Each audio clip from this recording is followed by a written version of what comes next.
At 21, Anya had begun to explore parts of herself that she had only heard about in hushed conversations or read in books with euphemisms for anatomy. Raised in a conservative household, discussions around sex were taboo, more cautionary than exploratory.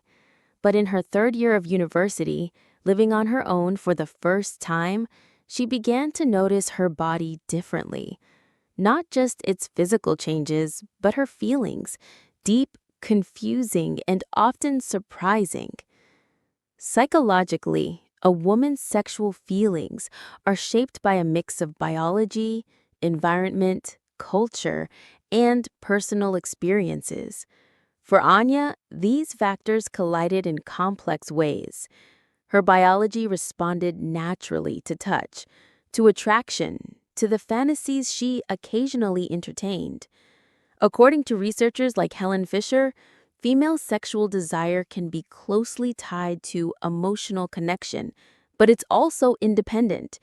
Women are fully capable of feeling desire without love, though society often discourages that narrative.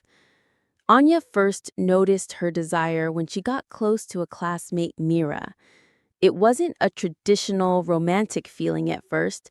It was curiosity, admiration, and then a tingling sense of longing. The psychology of female sexuality is fluid, and as sexologist Lisa Diamond has argued, women's sexual orientation and feelings can be more flexible and responsive to relationships than rigid labels suggest. One evening after a long study session, Mira touched Anya's hand and left it there a second too long. A warmth spread through Anya's chest, part arousal, part nervousness. She didn't know how to name it, but it felt deeply personal. That night, Anya researched what she was feeling.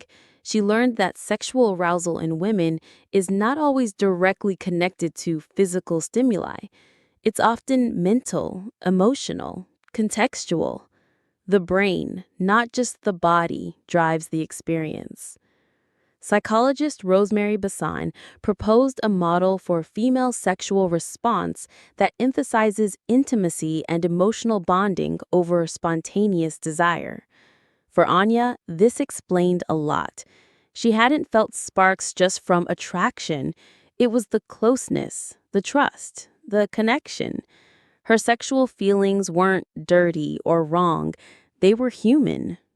Eventually, Anya and Mira shared a kiss. It was tender, uncertain, and thrilling. Anya didn't know what would come next, but she felt a kind of awakening.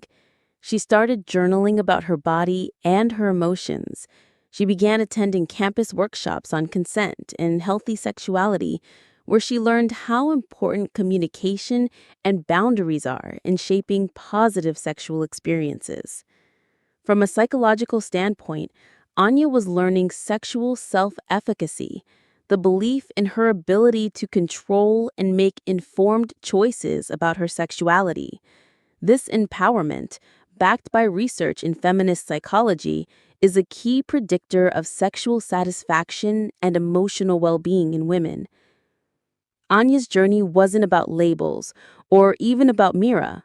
It was about understanding herself, her desires, her limits, and her autonomy. Female sexual feelings aren't one size fits all. They are deeply personal, biologically natural, and psychologically rich.